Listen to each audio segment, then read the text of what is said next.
ગુજરાતમાં આગામી દિવસોમાં ભારે વરસાદની શક્યતા છે। હવામાન નિષ્ણાત અંબાલાલ પટેલે આ મોટી આગાહી કરી છે।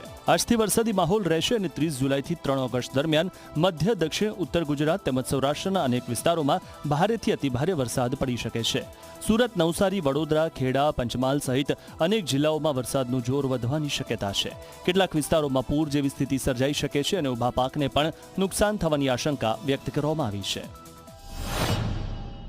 સૌરાષ્ટ્રના ઘણા ભાગોમાં વરસાદ ઝાપટા પડવાની શક્યતા રહેશે।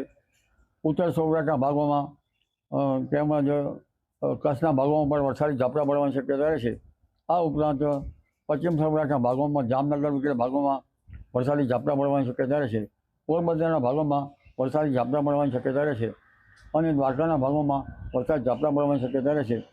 આ ઉપરાંત ભાવનગરના ભાગોમાં, અમરેલી અને બોટાદના ભાગોમાં વરસાદ ઝાપટા પડવાની શક્યતા રહેશે। ગીરના ભાગોમાં વરસાદી ઝાપટા પડવાની શક્યતા રહેશે।